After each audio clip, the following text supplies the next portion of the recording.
और अब बात करेंगे सबका हिसाब होगा। 2027 के विधानसभा चुनाव में अभी करीब 8 महीने का समय बचा है, लेकिन जिस तरीके से उत्तर प्रदेश में बयानबाजी का दौर चल रहा है, उसने कहीं न कहीं फिजा में चुनावी रंग घोलना भी शुरू कर दिया है।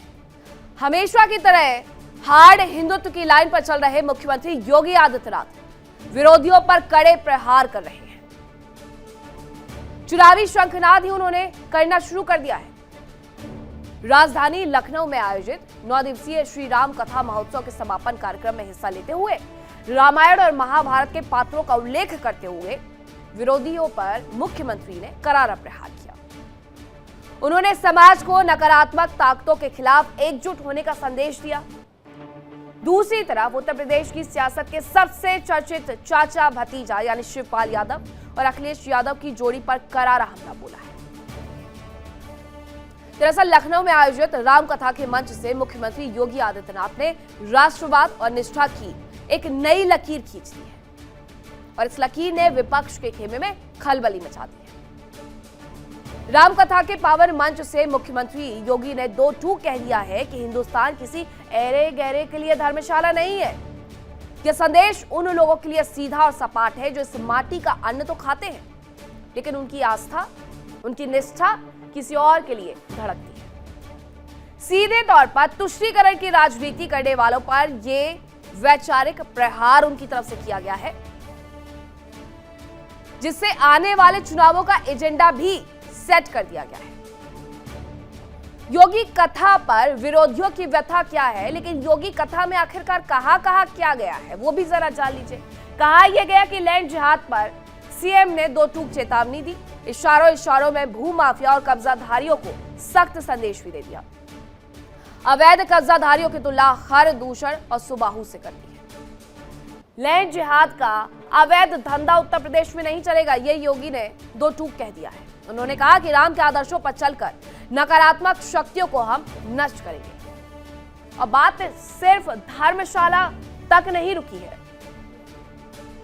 सीएम योगी ने त्रेता युग और द्वापर युग के पन्नों को पलटते हुए आज के कलयुगी राजनीतिक किरदारों को भी बेनकाब कर दिया है। रामायण के खर दूषण, मारीच और सुबाहु की तुलना आज के लैंड जिहादियों से करते हुए उन्होंने साफ कर दिया कि जमीनों पर अवैध कब्जा करने वाले राक्षसी प्रवृत्ति के लोगों का अंत तय है।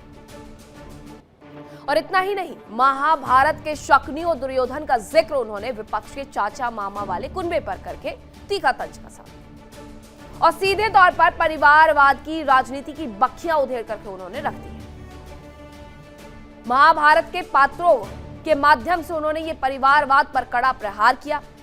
व्यवस्था में दखल देने वाले चाचा मामा गलत रास्ता दिखाते हुए ये कहा, दुर्योधन के पाले पड़ा शकुनी तो सर्वनाश हो गया और मारीच भी रावण के संग आया तो लंका जल गई, ये उनकी तरफ से कहा गया। मुख्यमंत्री ने उस दुखती रग पर भी हाथ रखा जिसका जवाब फिलहाल विपक्ष के पास नहीं है। उन्होंने आज के विरोधियों की तुलना रावण की लंका के उन राक्षसों से की है जो हर अच्छे और सांस्कृतिक काम में अड़ंगा डालते हैं। राम भक्तों पर गोली चलाने वाले दौर की याद दिलाते हुए योगी ने कहा कि कभी प्रभु राम के वजूद पर सवाल उठाते थे, आज वो सनातन की महाशक्ति के आगे नतमस्तक होने के लिए मजबूर है। हालांकि ये सिर्फ एक बयान नहीं है, बल्कि सनातन विरोधियों के खिलाफ एक खुला युद्ध घोष भी है। को उस लैंड जिहाद से जुड़े हुए लोगों को पड़ेगा जो भगवान राम ने आखिर खर दूषण क्या कर रहे थे, मारीच और सुबाहु क्या कर रहे थे, वे भी सब यहां लैंड जिहाद के ही अभियान के साथ जुड़े हुए थे। जबरन कब्जा कर लेना, जबरन किसी भी जमीन को खाली देखा उसमें अपना तंबू गाड़ दिया, ये सब बंद हो जाना चाहिए। भारत की धरती उन आक्रांताओं के लिए जिनकी भारत के प्रति आस्था नहीं है, जो भारत के प्रति निष्ठा नहीं रखते, भारत के संस्कारों का सम्मान नहीं कर सकते, बहुत अच्छा, बहुत उन लोगों के लिए भारत की धरती धर्मशाला नहीं हो सकती है, एकदम नहीं हो सकती है। मुख्यमंत्री योगी आदित्यनाथ की तरफ से लैंड जिहाद, लव जिहाद करने वालों को निशाने पर लिया गया, लेकिन मुख्यमंत्री योगी आदित्यनाथ के बयान पर समाजवादी पार्टी ने निशाना साधा है। और पार्टी के प्रवक्ता फखरुल हसन का कहना है कि जब चुनाव आता है तो बीजेपी को लैंड जिहाद, लव जिहाद याद आने लगता है। अब जरा उन्हें भी सुनिए।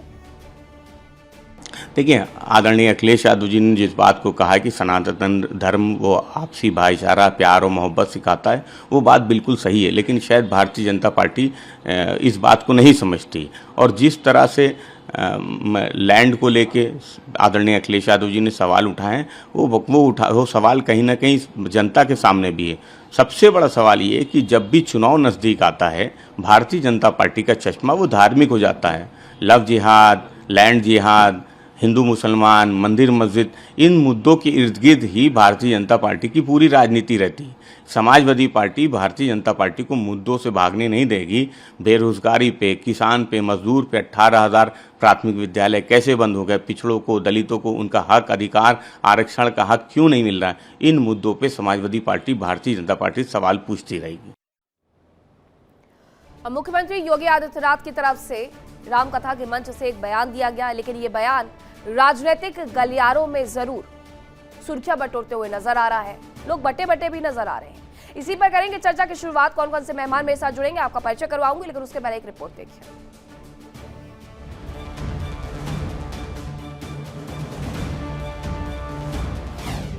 योगी ने सुनाई रामकथा, बढ़ गई विरोधियों की व्यथा।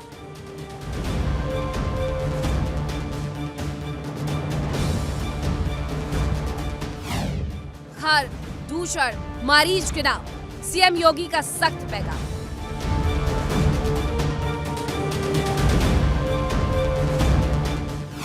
धर्मशाला नहीं, भारत की धरती, मत करना लैंड जिहाद की गलती।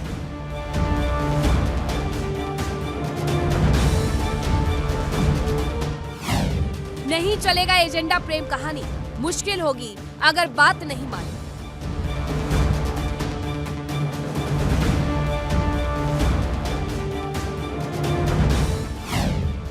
राम कथा का बहाना, योगी का विपक्ष पर चुन चुन कर निशाना।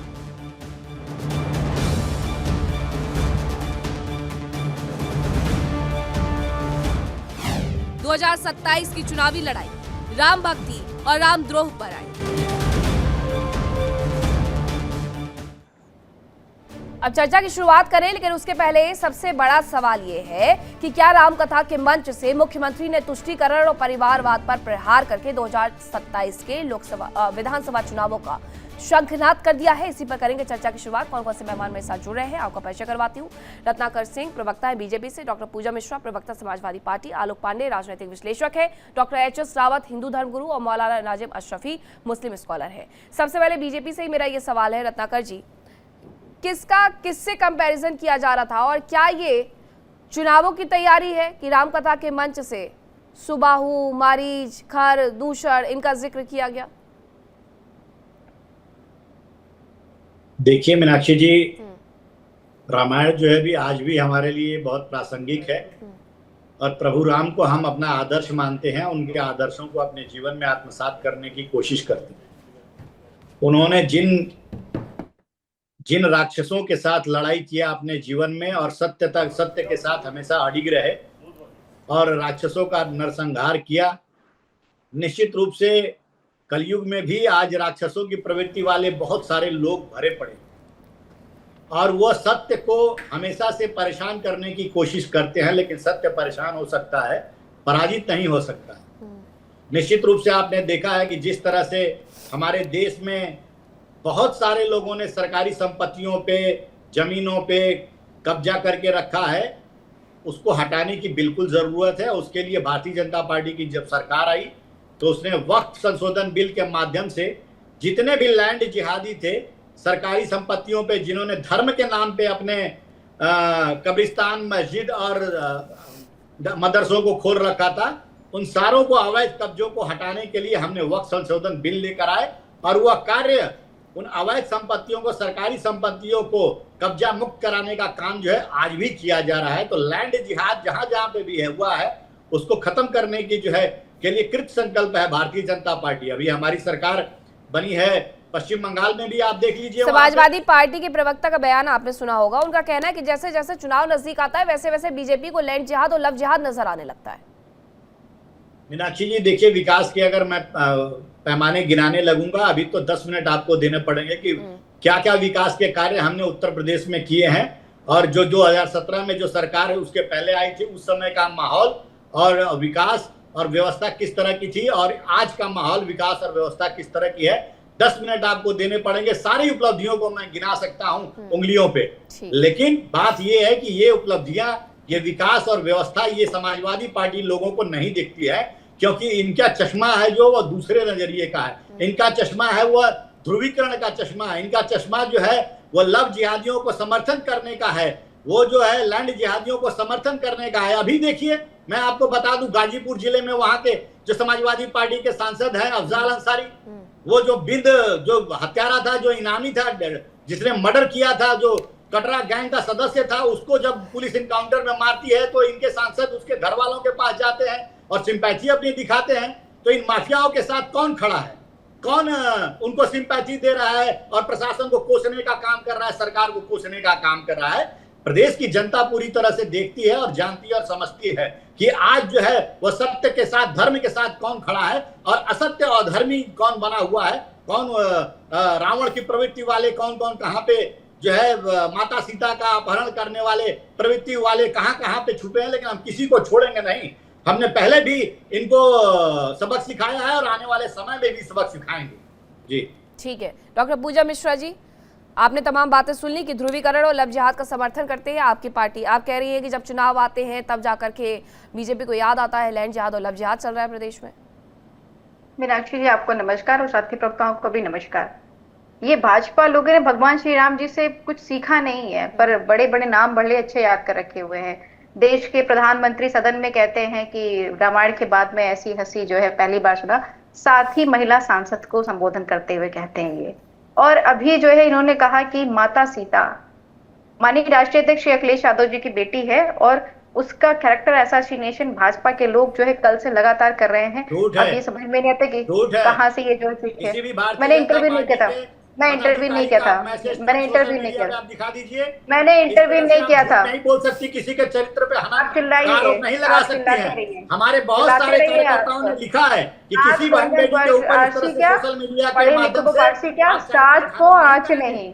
आप लोग फैब्रिकेट कर करके ये चीजें कराते रहेंगे। ये दिखा रहा है कि आप कितना माता सीता को मानते हैं और कितना भगवान श्री राम जी को मानते हैं। आप ये कह रहे कि समाजवादी पार्टी के सांसद ने कहा कि फेक एनकाउंटर हुआ और वहां पे जो जनता ने लोग पथराव चलाए, और आपके मंत्री संजय निषाद उन्होंने क्या कहा, उन्होंने भी जाकर के मुलाकात की और जो है रोते हुए कहा कि भाई ये फेक एनकाउंटर हुआ है, ये गलत एनकाउंटर हुआ है। आपके संजय निषाद जी तो मंच पे रो रहे थे कि बेटियों का हनन हो रहा है, बेटियों के साथ में अपराध घटित हो रहा है। अपराधियों में भी धर्म और हिम्मत रखिए धरातल की सच्चाई को बचाव का काम करते हैं। मुख्तार अंसारी के यहाँ जब फातिहा पढ़ने कौन गया था? समाजवादी प्रमुख अखिलेश यादव गए थे। क्यों गए थे? क्योंकि उनको मुसलमानों का वोट हासिल करना था, उनको तुष्टीकरण की राजनीति। आप शांत नहीं कराएंगे तो फिर आप ऐसे बुलवा लीजिए एक तरफा, मुबारक रहे।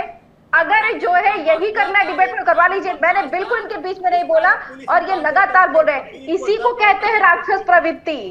यही राक्षस प्रवृत्ति है जो आप यहाँ पे प्रदर्शित कर रहे हैं कि आप बोलते रह गए। एक एक करके पर्सनल टिप्पणी की कोई आवश्यकता नहीं है।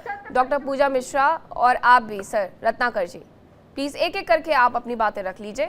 अगर आप दोनों को इस बात से आपत्ति है, एक साथ नहीं बोलना चाहते हैं, एक दूसरे के जवाब देने के लिए थोड़ा सा वक्त ले लीजिए। डॉक्टर पूजा मिश्रा अपनी बात कंप्लीट कर लीजिए। मेरी बात पूरी कंप्लीट करने दीजिएगा। पहली बात तो ये, बहनों का क्या सम्मान करेंगे? ये कर रहे होते तो इनके मंत्री को रोना नहीं पड़ रहा होता। सनातन की बात करते हैं, ये बात सही कहा इन्होंने कि सत्य परेशान हो सकता है, पराजित नहीं।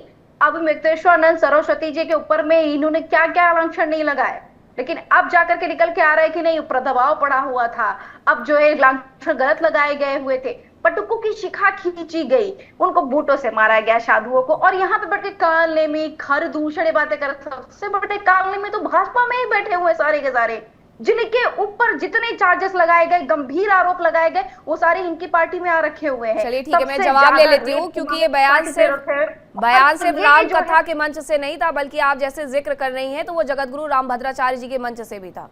रत्नाकर जी आपका जवाब, उसके बाद फिर बाकी मेहमानों का रुख करूँ।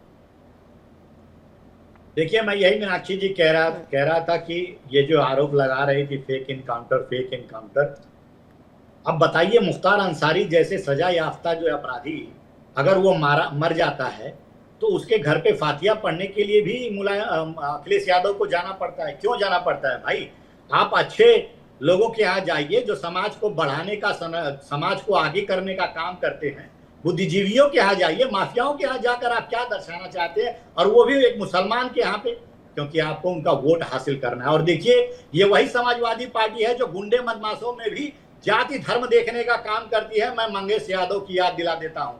मंगेश यादव जो 1 लाख का इनामी लुटेरा था, जिसको पुलिस ने इनकाउंटर किया, तब भी ये लोगों ने फेक इनकाउंटर का आरोप लगाया था और कह रहे थे कि वो गलत इनकाउंटर हुआ। बताइए, सरकार ने, प्रशासन ने 1 लाख का इनामी बदमाश को मार गिराया। उत्तर प्रदेश की पुलिस इतनी अच्छी है कि इलाहाबाद हाईकोर्ट ने टिप्पणी पहले टिप्पणी की कि उत्तर प्रदेश की पुलिस जो है सरकार की हो रखी है, सरकार की हो रखी हुई है, संविधान की नहीं। हाईकोर्ट की टिप्पणी है, हाईकोर्ट की टिप्पणी है उत्तर प्रदेश की पुलिस प्रशासन को लेकर के। उत्तर प्रदेश पुलिस प्रशासन जो है कार्य कर रही है।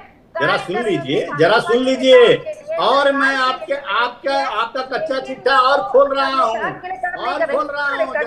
अपना गिरे बांध झाकिए, फिर कच्चा चिट्ठा बोलेगा। चेहरे की तिलमिलाहट दिखा रही है कि सच जो है आपको डाइजेस्ट नहीं हो रहा है। सत्य को आप परेशान कर सकती है, पराजित नहीं कर सकती है। असद याद है आपको? आपने जो है पटुकों की शिकायत खींची। अभी वो जो माननीय मुख्यमंत्री जी गए थे रामभद्राचार्य जी के मंच से, क्या होता, रामभद्राचार्य जी कह रहे हैं उनकी जान को खतरा है। मतलब जिनके मंच से माननीय मुख्यमंत्री जी भाषण दे रहे हैं, वो उनकी रक्षा नहीं कर पा रहे हैं, उनको भरोसा नहीं है उत्तर प्रदेश की। चलिए ठीक है, मैं आप दोनों के पास वापस से आऊंगी। डॉक्टर पूजा मिश्रा, रत्नाकर जी, मैं वापस से आपका रुख करूंगी। मौलाना नाजिम अशरफी और तमाम मेहमान अभी भी हमारे साथ रुके हुए हैं। मौलाना नाजिम अशरफी जी, ये जो शुरुआत हुई है उत्तर प्रदेश में लव जिहाद, लैंड जिहाद की, ये बहुत पहले हो गई थी, 2017 के साथ ही हो गई थी। अब इसमें ये कह देना कि चुनावों के साथ साथ ये शुरू हो गया है, तो क्या ये आप बचा पाएंगे या फिर हिंदू धर्म ग्रुप बचा पाएंगे? देखिए मीनाक्षी जी, अभी मैं भारतीय जनता पार्टी के प्रवक्ता को सुन रहा था। उन्होंने 2 चीज़ें पहले शुरुआत में कही। उन्होंने एक तो ये कहा कि पहले तो लैंड जिहाद से शुरू किया कि लैंड जिहादी जो उनको बख्शा नहीं जाएगा, और वगैरह वगैरह कहते कहते वो आखिर कब्रिस्तान पर आ ही गए। उनका मतलब था मुसलमान, फिर वो सीधे मुसलमान पर आए। तो इससे साफ पता चलता है कि उनका टारगेट कोई भारत की जनता को कोई मुनाफा पहुंचाना नहीं है। उनका टारगेट सिर्फ एक ओनली वन कम्युनिटी को नुकसान पहुंचाना है, और वो है मुस्लिम कम्युनिटी। कोई दिक्कत नहीं, ऐसा है। अगर कोई आदमी अगर ये समझता है कि कानून के वो बाहर चला जाएगा, तो मैं आपको ये बताता चलूँ, इस भारतवर्ष में एक संविधान है, और संविधान के बाहर मुझे नहीं लगता कोई आदमी जा पाएगा, चाहे वो आज की डेट में किसी सूबे का मुखिया हो या देश का। एक ना एक दिन कानून की जद में सबको आना है, और कानून की जद में आना भी चाहिए। कानून के दायरे में रहकर बात भी कहनी चाहिए, और कानून के दायरे में रहकर बात भी करनी चाहिए। फिर एक चीज़ और है, जब हम किसी क्षेत्र के विधायक या सांसद या प्रदेश के मुखिया या पूरे देश के मुखिया जब बन जाते हैं, तो हमारे जहन में इस तरह की बातें पैदा नहीं होनी चाहिए कि हम साहब किसी एक कम्युनिटी के लिए काम कर रहे हैं। हम पूरे भारतवर्ष के प्रधानमंत्री होते हैं, पूरे प्रदेश के मुख्यमंत्री होते हैं। किसी एक कम्युनिटी को खुश करने के लिए। अच्छा, फिर एक चीज़ और है, वो कहते हैं लैंड जिहाद। लैंड जिहाद जो मुझे लगता है जो कुछ ठेकेदार हैं, जो कॉन्ट्रैक्टर हैं, उनके वो लैंड जिहाद उन्होंने किया। कहाँ किसी ने लैंड जिहाद किया? कौन लैंड जिहाद कर रहा है? जहाँ तक कब्रिस्तान की बात है, तो कब्रिस्तान बहुत 100 साल 150 साल पुराने कब्रिस्तान है, तो वो मुझे नहीं लगता कि पहले ज़माने में क्या रहा होगा, लैंड जिहाद पे क्या था। हकीकत तो ये कि यूपी में बेरोजगारी दर जो 8 से ऊपर है, 5 लाख सरकारी पद खाली है, पेपर लीक आम बात है। लैंड जिहाद की बात करने वाले ये नहीं बताते कि सरकारी जमीनों पर सबसे ज्यादा कब्जा नेताओं और बिल्डरों का है। CAG की रिपोर्ट उठा लो, वक्फ बोर्ड से कई गुना ज्यादा जमीन तो सरकारी विभागों ने दबा ही रखी है। ये मैं अपनी बात से नहीं कर रहा, मैं CAG की रिपोर्ट की बात कर रहा हूं। आप पूरा एक खाका लिख करके लाए हैं, और एक एक करके मैं दोनों नेताओं से जवाब भी लूंगी। आपने जो खाका तैयार किया है, सबसे पहले रत्नाकर जी आपका जवाब, फिर पूजा जी। देखिए, ये लैंड जिहाद को नकारने वाले मौलाना जो कह रहे हैं, मैं आपको आंकड़े के साथ बता देता हूं कि वक्फ बोर्ड की संपत्ति 8.5 लाख संपत्तियां जो है इस देश में वक्फ बोर्ड की हैं। 9.5 लाख एकड़ भूमि वक्फ बोर्ड की है। अब तो आपने दी बताइए थी क्या? इनको। अरे सुन लीजिए मौलाना, सुनिए, इतनी अरे मुझे संपत्ति जो धमकाइए है मत, आपको मैं कह रहा हूँ कहाँ आपने से दी थी वक्त वो। में मिली, जरा ये बता दीजिए। और अरे बाप, कितनी उनके बाप इसमें दादा की जमीन है संपत्तियां भाई, हमारे बाप दादा की पंजीकृत जमीन। हैं, ये भी बता दीजिए। धीरे आवाज 40% में बात करिए, से धीरे ज्यादा आवाज में बात करिए, अवैध मुझे डराइए मत। अवैध संपत्ति मैं है जो मैं समाजवादी आंकड़े पार्टी दे की रहा हूं, प्रवक्ता उसमें जो बैठी है उनकी तरह नहीं दब नहीं जाऊंगा आपकी आवाज से। जो समाजवादी पार्टी की प्रवक्ता पूजा मिश्रा जी बैठी है उनकी तरह दब नहीं जाऊंगा मैं आपकी आवाज से, आपसे और ज्यादा बुलंद मेरी आवाज हो जाएगी, इसलिए तरीके से बताइए बात को, डराइए हाँ मत सुन मुझे। लीजिए, सुन लीजिए, सुनिए। इस आप कानून और धर्म की सुन बात, रहे कानून की हैं, बात सुन कर रहे रहे थे ना, हैं, लॉ एंड सुन ऑर्डर रहे की हैं, बात कर रहे डराइए थे। मत। अभी भोजशाला मंदिर में जो कानून का जो न्याय जो आया है, अरे क्या उसमें मंदिर क्या मस्जिद कहना करोगे, चाहेंगे कभी आप? रोजगार दोगे, आपको सोना, रोजगार दोगे, आपको भोजशाला मंदिर जो व्यापार 11वीं दोगे, सदी में राजा सरकारी भोज ने नौकरी दोगे, हिंदुओं के लिए सरकारी नौकरी मां दोगे, सरस्वती जी का दी है पूजा कभी स्थल किसी को? बनाया था। आप उस किसी हिंदू मंदिर भाई के को बता अंदर दीजिए घुस कितने करके परसेंट आपने आप नौकरी लोग दी है? नमाज पढ़ते थे। शर्म अरे आनी चीखिए चाहिए मत, आप लोगों को। नमाज पढ़ना थोड़ी आप रोक लोगों तुम, को शर्म से चीखिए मर मत, जाना नीचे आके चाहिए बात करिए। कि एक हिंदू जब एक अपने मिनट, मंदिर के चीख अंदर के जाके बात पूजा कीजिए। पाठ करता है, आप जबरदस्ती घुस करके वहां पे नमाज पढ़ने का काम करते हैं। ऐसे नौकरी दी होती उनको। समाज के लोग हैं और क्या चाहते हैं, हम ऐसे ही छोड़ देंगे आप लोगों को? बिल्कुल नहीं छोड़ेंगे। हमें तो कानून छूट के होती माध्यम है। से, अरे सुप्रीम कैसे कोर्ट छूट के होती है? माध्यम से आप आप लोगों को छूट जाओगे? जमीनें और आप जो कैसे मंदिरों छूट पर जाओगे? कब्जा किया आप लोगों ने, एक सुनिए, एक करके आपको अरे पहले सुनिए, समझाएंगे आप और लोग यहाँ किसे से कह रहे बाहर हैं? निकाल कर अरे फेंकेंगे। किसे आप लोग कह रहे हैं? अरे किसको आप लोग कह रहे हैं? आप कैसे छूटोगे? आप छूट जाओगे आसानी से, आइए ना सामने, आप आसानी से छूट जाओगे। नमाज पढ़ रहे तुम थे, हमसे क्यों हमें हिंदुओं के ऊपर अपमानित करने का काम कर रहे थे? बताओ, बताओ क्यों मंदिर कर में रहे नहीं थे? लगा, क्यों अपमानित करने का काम कर रहे थे हिंदुओं को? भोजशाला मंदिर जहाँ पे हमारी सांस्कृतिक हिंदुओं को जो है शिक्षा का कर रहे मंदिर हो, माना जाता था, हिंदुओं को राजा भोज ने कर रहे हो। 11वीं सदी में किसी बनाया। सनातन का तुम्हें कोई मोहब्बत नहीं है, किसी चीख के क्यों मत, करते थे? किसी सनातन का तुम्हें कोई मोहब्बत नहीं है। कोई जवाब नहीं है इस मौलाना के पास। मुझसे ऊंची बातें मत करिएगा, वो कोई होगा। मौलाना फिर मत अशरफी कहिएगा, जी इतना बहुत तेज चिल्लाए, देंगे। मौलाना सुनिए सुनिए, आराम से बात रखेंगे, आपकी आवाज क्योंकि कट रही है, अगर आप लोग बहुत ज्यादा तेज से चिल्लाएंगे आपकी आवाज कटेगी। Doctor HS. रावत जी, ये तैयारी तो 2027 के विधानसभा चुनावों की है, ठीक है, हर कोई ये कहता है, हर पार्टी ये कहती है कि बीजेपी हर वक्त चुनावी मोड में रहती है, लेकिन चुनावी मोड में अगर आ गई है तो बाकी की विपक्षी पार्टियां नजर कहीं नहीं आ रही हैं। देखिए, इसके अंदर क्या होता है, जब भी कोई भी पार्टी होती है अपने चुनाव की भी तैयारी करती है, विकास की भी तैयारी करती है, जो उसका मैनिफेस्टो होता है उसकी भी तैयारी करती है। आज तक का जो इतिहास अगर देखा जाए, पीछे के इतिहास में देखा जाए, तो एक इमाम बुखारी, उसकी एक जवान के ऊपर सारा मुसलमान वोट दिया करता था और वो तय करते थे।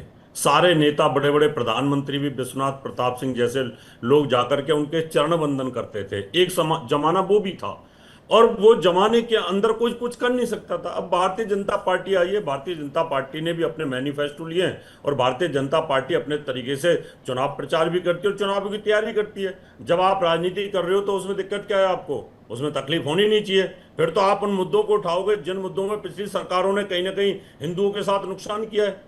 उन मुद्दों को उठाओगे ना, वक्फ बोर्ड के पास इतनी जमीन कैसे आ गई, रेलवे के बाद दूसरे नंबर पर सबसे ज्यादा जमीन क्यों है इनके पास, मिलिट्री के बाद सबसे ज्यादा जमीन क्यों है, तो मुद्दे तो उठाए जाएंगे ना। हिंदुओं के साथ में क्यों ऐसा किया, क्यों उनके माइक बंद कराए जाते थे, क्यों उनकी 84 कोर्स की परिक्रमा बंद कर दी गई, क्यों ज्ञान वापी के अंदर पूजा पाठ बंद कर दी गई, क्यों हज हाउस बनाए गए, क्यों कहीं ना कहीं आपने देखा कब्रिस्तान की फेंसिंग की गई और शमशान घाट से कोई लेना देना नहीं। जब आप वोटों की राजनीति करते हो तो दूसरा क्या हाथ जोड़ करके आपके गले में माला डालेगा क्या? वो भी तो राजनीति करेगा। हर पार्टी को राजनीति करने का अधिकार है, वो चाहे ममता बनर्जी हो, चाहे अखिलेश यादव हो, चाहे वो मायावती हो। मायावती ने कौन सी कमी छोड़ दी थी? उन्होंने भी दलितों को, ब्राह्मणों को जोड़ करके, मुसलमानों को जोड़ करके, उस समय क्या मुसलमानों ने पूरा फतवा जारी नहीं किया कि सारे मुसलमान मायावती को देंगे? उस समय क्या दिक्कत आ रही थी इनको? तो ये तो समीकरण है। एम.वाई फैक्टर भी कहीं ना कहीं उत्तर प्रदेश के अंदर बहुत चला है। तो हर पार्टी अपनी जीत के लिए कहीं ना कहीं ग्राउंड तैयार करती है और अगर योगी जी अपनी जीत को निश्चित करने के लिए अपने विकास का मॉडल रखते हैं, अपनी जो काम किए उनके मॉडल को रखते हैं, तो उनको दिक्कत क्या है? करना चाहिए। राम मंदिर का मुद्दा था, बनाया। धारा 370 का मुद्दा था, बनाया। अभी कुछ और काम बाकी हैं, उनको भी लिया जाएगा। तो इनको क्यों टेंशन हो रही है? मुझे लगता है टेंशन होनी नहीं चाहिए। बात बात में कहते हैं कि हिंदू मुसलमान की बात करते हैं। हिंदू मुसलमान की बात तो इन लोगों ने शुरू करी है। अगर देखा जाए तो मायावती ने शुरू करी है, मुलायम सिंह ने शुरू हाँ, करी है, पूरे मुलायम इलेक्शन सिंह ने में खुल के बार-बार बात करी है। तैयारियां और मुलायम सिंह ने तो यहाँ तक कह दिया था, हाँ। अगर मैं हिंदू और राम भक्तों को नहीं मरवाता तो मेरा तो मुसलमान वोट बैंक चला जाता। तो राजनीति करी किसने है हिंदू मुसलमान की? उसके बीज तो आप लोगों ने बोए हैं। ठीक है, आपकी इस बात का जवाब पूजा मिश्रा जी से लूंगी, लेकिन अभी आलोक पांडे जी को भी मैं डिबेट में लेकर के आ रही हूँ। आलोक पांडे जी, तैयारियां हो रही हो या ना हो रही हो, लेकिन एक मुद्दा हमेशा रहता ही रहता है, वो है प्रभु श्री राम का उत्तर प्रदेश में। इन चुनावों पर भी वही रहने वाला है। देखिए, प्रभु श्री राम तो भारत के हर व्यक्ति के, चाहे हिंदू चाहे मुसलमान, उनका डीएनए में बसते हैं प्रभु श्री राम। ईसाई हो चाहे जैन हो चाहे बौद्ध हो, हमारे तो सबके डीएनए में प्रभु श्री राम है, तो हम उनसे राजनीति में कैसे बच सकते हैं? वो भी आएंगे। लेकिन मैं एक बात ये कहना चाहता हूँ कि योगी जी का एक पहला बयान है जो सेकुलर है।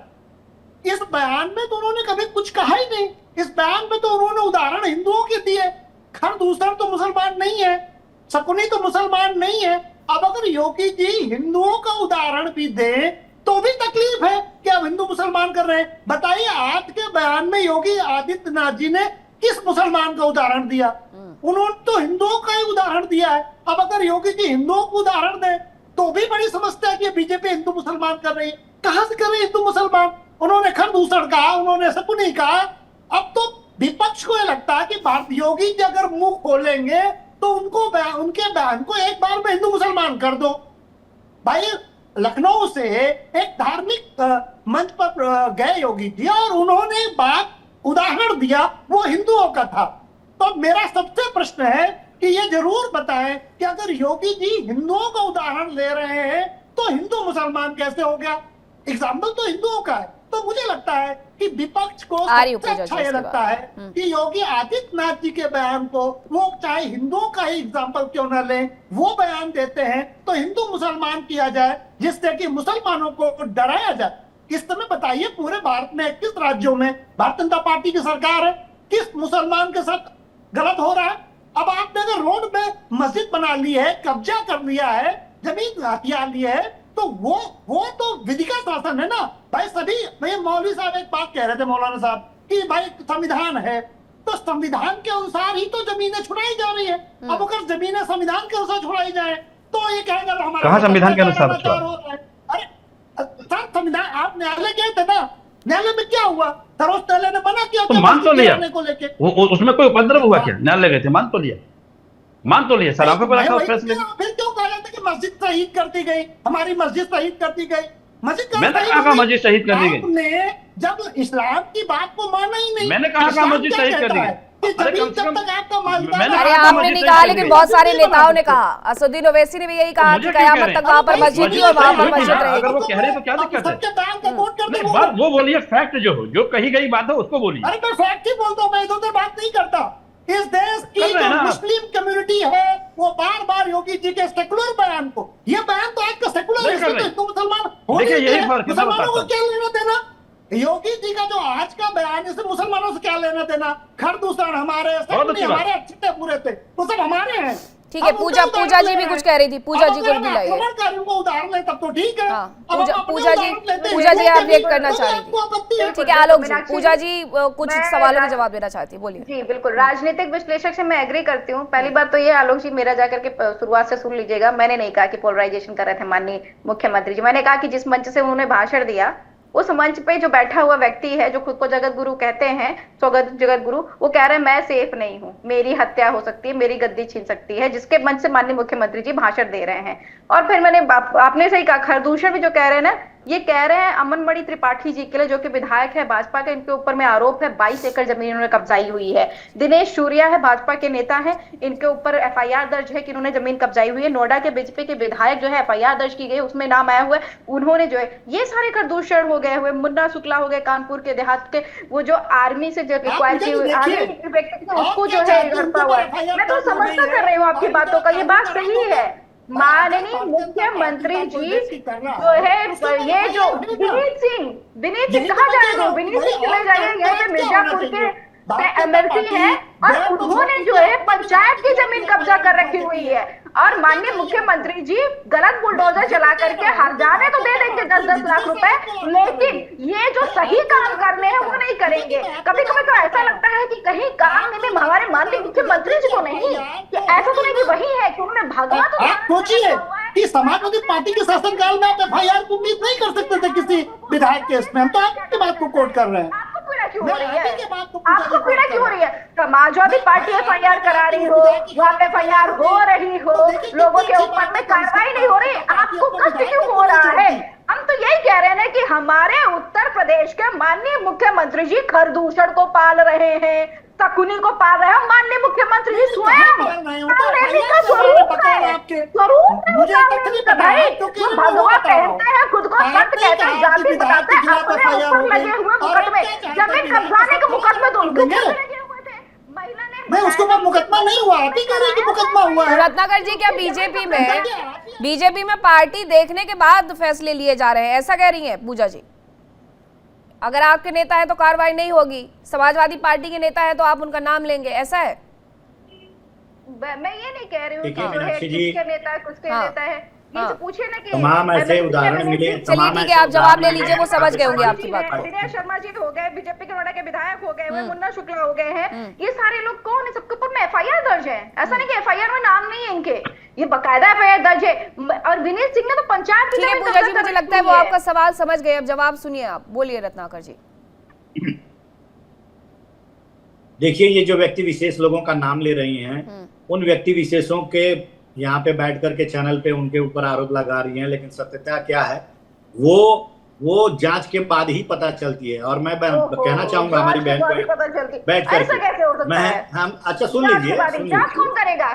मैंने बताया ना, इलाहाबाद की हाई कोर्ट तो जांच कौन करेगा? हमारे मुख्यमंत्री जी ने बहुत बढ़िया सिस्टम बना के रखा है, बहुत बढ़िया सिस्टम बना के रखा है, बहुत बढ़िया सिस्टम। आप जिसको खरदूषण कह रही हैं, आप मुख्यमंत्री पोर्टल पे जा करके जितने भी जमीन कब्जेदार करके बैठे हैं, आप वहाँ पे शिकायत करिए। आप प्रशासन न जाने कितने लोगों को उनकी जमीनें कब्जा हो गई थी, उनको कब्जेदारोों को छुड़ा करके और दिया गया है, लेकिन आप जिसका आरोप लगा रही है ना, उसका क्या सत्यता है, नहीं सत्यता? आप मुख्यमंत्री पोर्टल पे कर दीजिए ना। अभी बैठे बैठे 10 मिनट में जिन लोगों का नाम ले रही है, मुख्यमंत्री पोर्टल पे जा करके उसका शिकायत करिए। देखिए गलती से पहुंच गया, ये इसको नहीं पहुंचना चाहिए था मुख्यमंत्री जी के यहाँ पे, ये धोखे से पहुंच गया। अरे कोई अपनी जमीन कब्जा कोई विधायक कर ले रहा है भाजपा का, वो मुख्यमंत्री जी के यहाँ शिकायत लेकर के पहुंच गया, तो उसके ऊपर भी जो है गाज गिराने लग जाएंगे आप लोग कि भैया कैसे पहुंच गया मुख्यमंत्री तक, इसको पहुंचना नहीं चाहिए, धोखाधड़ी करके मुख्यमंत्री तक पहुंचा। गजब बात करते हैं आप लोग। मतलब वो मुख्यमंत्री तो उन्हीं के हैं जो भाजपा के जो विधायक हो रखे, जो कब्जा कर रहे होंगे, जो मर्डर कर रहे होंगे, जो किसानों के ऊपर में गाड़ियां चढ़ा रहे होंगे, उनके मुख्यमंत्री हैं। अगर पीड़ा में कोई व्यक्ति चला जाएगा इनके विधायक के अगेंस्ट में, इनके मंत्री के अगेंस्ट में, तब इनको लेकिन धोखाधड़ी से मुख्यमंत्री कार्यालय गया कंप्लेन कर रहा है, इसको तो रोका ही नहीं गया। अलग नौटंकी, उसके साथ में न्याय करने की ना आप लोगों की मंशा है, ना करना चाहते हैं आप लोग। आप क्या करना चाहते हैं? आप चाहते हैं उत्तर प्रदेश के युवाओं को, किसानों को, व्यक्तियों को परेशान करना और भरपूर परेशान करना। आपने सड़कें बनाई, 20-20 फीट गड्ढे हो गए। आपने रोज, माननीय मुख्यमंत्री जी तो झूठ का वो चलता फिरता एक पुलिंदा है, कहेंगे 24 घंटे में शॉर्ट आउट करेंगे समस्या को और बड़ी कर देते हैं कि लो भैया तुम इस समस्या से परेशान थे, हम आपको और बड़ी समस्या देते हैं। पूजा जी, अगर आप सुनने पे भरोसा करती है तो जरा सुन लीजिए, जवाब भी लीजिए प्लीज। उत्तर प्रदेश की पुलिस पे तो हाईकोर्ट भरोसा नहीं करती है। अरे क्या हो गया आपको? थोड़ा जवाब भी तो ले लीजिए, आपको अपने सवालों के जवाब भी तो चाहिए होंगे। पूजा जी कोई पाठ कर रही हैं, उस तरह से जो है वो चीजों को एलोबरेट कर रही हैं और तथ्यात। हाँ सुन लीजिए। तो करते हैं हम लोग नौटंकी नहीं, अभी मैं मीनाक्षी जी बोल लूँ, इनकी बातें पूरी हो गई है तो पूजा जी खुद इतना समझती है, इतनी सारी डिबेट्स में बैठती है कि जवाब तो लेना चाहिए उनको। संपन्न नहीं हुआ है तो 2-4 मिनट और ले लीजिए, पूजा आरती और कर लीजिए। अब सुन लीजिए सुनाइए।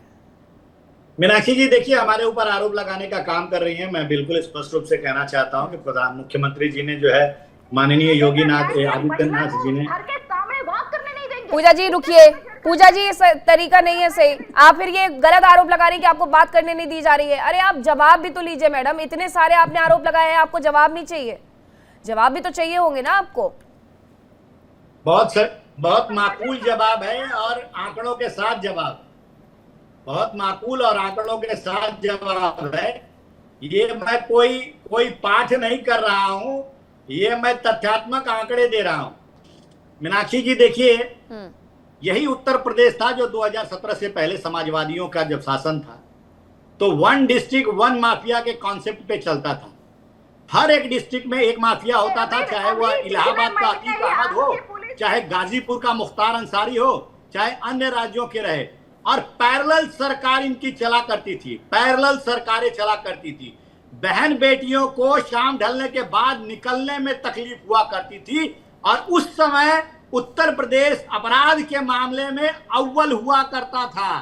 आज उत्तर प्रदेश, एनसीआरबी का आंकड़ा मैं बता रहा हूं आपको मीनाक्षी जी, एनसीआरबी के ताजा आंकड़े के अनुसार आज उत्तर प्रदेश में अपराध दर कम हुए हैं, देश के औसत अपराध दर से भी कम हुए हैं। 18वें स्थान पे उत्तर प्रदेश में अपराध दर की श्रेणी में आ गया। स्वयं महिला बाल राज्य कल्याण मंत्री प्रतिभा शुक्ला प्रोटेस्ट कर रही होती है, उनके एफआईआर दर्ज नहीं करते। आप लोग खुद एफआईआर दर्ज कर नहीं पाते। सुन करके आपके कान और दिमाग दोनों खुल जाएंगे। दूसरी बात मैं कहना चाह रहा हूँ, उत्तर प्रदेश आपके दिमाग कान दोनों खोल देगा, उत्तर प्रदेश की जनता, और खोला ही उन्होंने 2024 में, और 2027 का वो इंतजार कर रहे हैं। जो आपको लगते नहीं है माननीय मुख्यमंत्री जी की उत्तर प्रदेश का युवा काबिल नहीं है, ना काबिल है, इसलिए दिया जा रहा है। पश्चिम बंगाल में ममता दीदी बड़ी जीत से, बड़े अंतर से जीत करके आएंगी। ममता दीदी का बहुत बड़ा कद है। वो तो क्या पश्चिम बंगाल के लोगों का आंख और कान नहीं खुला इसलिए भारतीय जनता पार्टी की नीतियों से नहीं कराएंगे, आप लोगों ने जितने इच्छा नहीं रखी तो कहेंगे भैया टेट दे दिया है, सुपर टेट आजीवन आपके लिए एलिजिबल रहेगा और आजीवन ही एलिजिबल करके एग्जाम नहीं कराएंगे। पूजा मिश्रा जी, अभी तक 2017 के पहले की बात आप कर लीजिए या 2017 के बाद की आप बात कर लीजिए, जिन लोगों पर केस चला वो समाजवादी पार्टी से ही जुड़े हुए थे या पहले पूर्व में बसपा से जुड़े हुए थे? आप कितने भी बाहुबलियों का नाम ले लीजिए, ऐसा क्यों हुआ फिर? मीनाक्षी जी, आपने जो है हाई कोर्ट की लिस्ट नहीं देखी है क्या? तलब किया है सरकार को, 19 लोगों की लिस्ट दी है और बोला है इनके बारे में पूरी इंफॉर्मेशन दी जाए, इनको सिक्योरिटी क्यों दी जा रही है और इनको जो इनके पास वैधानिक और अवैधानिक असलहे हैं, ये भी पूरी जानकारी मांगी हुई है। उसमें से जो है सारे के सारे भाजपा के नेता हैं। आप क्या बात करो कि ये जो आरोप रहे जिनके ऊपर में एफआईआर दर्ज हुई वो वही रहे, और उनके ऊपर में एफआईआर कब दर्ज हुई? समाजवादी पार्टी सरकार में ही दर्ज हुई। ऐसा तो है नहीं कि भाजपा सरकार आई है तब दर्ज हुई हो। उनका टिकट न देने का काम भी समाजवादी पार्टी सरकार ने ही किया हुआ है। भाजपा को मिलते ना, भाजपा के पास चले जाते, दौड़ भाग करके टिकट दे रहे होते। ये जो है चाहते हैं बिजनेस मस्तक होते। बताइए इन्होंने जो है टेनी को टिकट दिया, क्यों दिया? क्योंकि उनके बेटे ने किसान के ऊपर में गाड़ी चढ़ा दी। ये रिवॉर्ड देते हैं, ये कुलदीप सिंह सेंगर को बचाते हैं, ये जो है सची महाराज जी को बचाते हैं। वो जाकर के कुलदीप सिंह सेंगर से मिलते चले आए। ये जो दांत दिखा करके हंसने वाले राजभर है उनके साथ में गठबंधन करते, वो कहते हैं कि बेटी जाकर के वहां पे प्रोटेस्ट क्यों कर रही है? अच्छा, राजभर आपके साथ भी थे, लेकिन ये बताइएगा अगर इतनी सारे आरोप लगते हैं तो ये बार बार बीजेपी रत्नाकर जी क्यों जीत जाती है फिर यूपी में? कि ये जो आरोप इनका लगाने का जो आधार है वो बिल्कुल बेबुनियाद है। जितने भी लोगों का नाम बताई है अभी गिना रही थी वो सारे कोर्ट में मैटर है और कहीं पे कोर्ट ने जमानत दिया है और कहीं पे सजा भी दी गई है और कहीं पे केस चल भी रहे हैं। तो ये आरोप लगाना कि भारतीय जनता पार्टी ने उनको वरदहस्त दिया है, ऐसा बिल्कुल नहीं है। और लोग जानते हैं कि इनके शासन काल में माफियाओं को वरदहस्त किसके ऊपर था। अब वही मुख्तार अंसारी आपने देखा होगा कि खुली जीप पे बैठ करके और दंगे में किस तरह से वहां पे लोगों से इंटरेक्ट कर रहा है, ये सारे लोगों ने देखा। क्या वो वाकया भूल गया आपको? क्या वो चीजें भूल गई? क्या मुलायम यादव की वो सब कारस्तानियां भूल गई कि जहाँ पे हिंदुओं के ऊपर गोली चलवाने का काम आप लोगों ने किया? राम के कार्यकर्ताओं के ऊपर गोली चलवाने का काम आप लोगों ने। मौलाना अशरफी जी, किसकी सरकार में होता था ये ध्रुवीकरण का काम? अब तो खुद आप खुल करके बोलने लग गए हैं कि हम एक ही पार्टी के लिए क्यों डंडे खाते रहेंगे। मौलाना नहीं, मीनाक्षी जी, पहले तो मैं ये कहूँ जो प्रवक्ता है भारतीय जनता पार्टी के, उन्होंने कहा हमारे मुख्यमंत्री, उनको ये समझाइए मुख्यमंत्री जी पूरे उत्तर प्रदेश के, वो हमारे भी मुख्यमंत्री। एक चीज ही होगी। दूसरी चीज, जो हमारे राजनीतिक विश्लेषक बैठे हैं उन्होंने कहा कि मैंने भारतीय जनता पार्टी को कहा, कोई पार्टी अपना तैयारी करे, चुनाव लड़े, मैंने भारतीय जनता पार्टी को कहा ही नहीं। मैंने प्रवक्ता को कहा, जो प्रवक्ता ने कहा था कि मुसलमानों पर आ गए, उनको कहा। मैंने पार्टी को नहीं कहा। और फिर मेरी सोच तो यह है, मैं किसी भी पार्टी का भी ना कोई साथी हूँ ना कोई समर्थक हूँ, मैं ना समाजवादी के साथ हूँ ना कांग्रेस के ना किसी के साथ। भारतीय जनता पार्टी से मेरा क्या उखाड़ा बिगाड़ा है भारतीय जनता पार्टी ने? कुछ नहीं। अगर सबका साथ, सबका विकास, सबका विश्वास, जैसा कि भारतीय जनता पार्टी का नारा है, अगर वो खरी उतरेगी तो जनता को कुछ नहीं चाहिए। जनता को रोजगार चाहिए, अपने देश की तरक्की चाहिए, विकास चाहिए, स्वास्थ्य चाहिए, शिक्षा चाहिए, बस इतनी मेरी बात है। और देखिए, किसी को भी कह देना रहा, बहन बेटी की इज्जत न लूटे, वो चाहिए। रोजगार ही नहीं, कहा मैंने ये कहा नहीं, बहन बेटी, चलो दोबारा कह दे रहा हूँ, बहन बेटी की इज्जत न लूटे वो भी चाहिए। अब इन्होंने ब्रजेश सिंह को, इन्होंने उसको कहा, मुख्तार अंसारी को, मरे हुए को, अतीक को भी कहा, 2-3 बार मुख्तार अंसारी का ये नाम लाए, यानी ये मरे हुए लोगों को भी नहीं छोड़ेंगे। ब्रजेश सिंह का नाम नहीं लेंगे, त्रिभुवन सिंह का नाम नहीं लेंगे, धनंजय सिंह का नाम नहीं लेंगे। अरे ये माफिया नहीं है, ये माफिया नहीं है, अरे ये माफिया नहीं है, ये माफिया नहीं है, ऐसा थोड़ा है। ये माफिया नहीं है। धनंजय सिंह कौन है? धनंजय सिंह कौन है? धनंजय सिंह कौन है? ब्रजेश सिंह कौन है? ब्रजेश सिंह कौन है? धनंजय सिंह की, अरे ब्रजेश सिंह कौन है? करोगे? अरे धनंजय सिंह माफिया नहीं है, उसके ऊपर मुकदमा नहीं है। त्रिभुवन सिंह माफिया नहीं है, उसके ऊपर मुकदमे नहीं है। ब्रजेश सिंह माफिया नहीं है, उसके ऊपर मुकदमे नहीं है।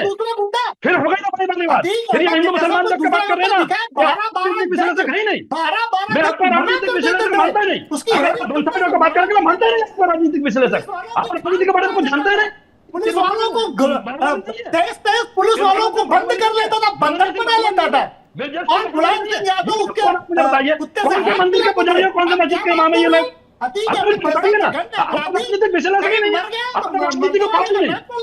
आप लोग कह रहे हैं ना, आपके बातचीत में डुअल कैरेक्टर दिख रहा है। अतीक अहमद मर गया तो मरने को उदाहरण में लिया जाए, कैसे बात कर रहे हैं? सपोर्ट नहीं करते, हम उसको सपोर्ट करेंगे जो हमारा भारत उसको सपोर्ट करेगा, जो हमारा निर्दोष को सपोर्ट करेगा हम उसको सपोर्ट करेंगे। ये कोई सी मंदिर के पुजारी है क्या? त्रिभुवन सिंह, ब्रजेश सिंह, धनंजय सिंह, ये कौन से मंदिर के पुजारी है? मुझे नाम बताइए ना। अपराधों को भूल जाएंगे, ये बाहुबली नहीं है, कैसे भूल जाएंगे? उस गुंडे, मवाली, माफिया, अत्याचारी, अनाचारी को भूल गए। क्या बात कर रहे हैं? रावण को नहीं भूले, इतने को भूलने की रावण को अब कितना भी आप पिछला खंगाले, लेकिन आपको अगले की अगर तैयारी करनी है तो वर्तमान में रहकर के ही करनी होगी, और वर्तमान उत्तर प्रदेश का वहां की जनता जानती है। कभी 2-4 महीने पढ़े होते ना आराम से। रावत जी, रावत जी, देखिए मीनाक्षी जी, सबसे बड़ी बात है कि जनता अगर खुश है तो कोई कितना भी आरोप लगा ले, चाहे अपना मौलाना साहब आरोप लगा लें, चाहे डॉक्टर पूजा जी आरोप लगा लें, लेकिन उत्तर प्रदेश की जनता बड़ी प्रसन्न है, खुश है। हम चारों तरफ जाते हैं, घूमते हैं, सब लोग कहते हैं बाबा जब से आए ना, बाबा ने कमाल कर दिया, बाबा ने लॉ एंड ऑर्डर मेंटेन कर रखा है। बाबा का इतना खौफ है कि बदमाश चुप हैं, उन्होंने बदमाशी छोड़ दी है, अपने काम में लग गए, अपने रोजगार में लग गए। अरे बाबा के ऊपर तो खुद गांव में जाकर के पूछ लो, गांव में सर्वे कर लो, जाकर के सब बाबा से खुश है। तो आपके बोलने से क्या होता है? बोलते रहो आप जो कुछ भी बोलना है, इसलिए मतलब कुछ नहीं होगा। आप ये कहना चाह रहे हैं, देखो इन्होंने ये कहा कि वो हिंदू नहीं है, वो हिंदू है जिनको बाबा ने कहा देता है, तो इसका मतलब हिंदू है उत्तर प्रदेश में मुसलमानों ने हिंदू हो गए ना।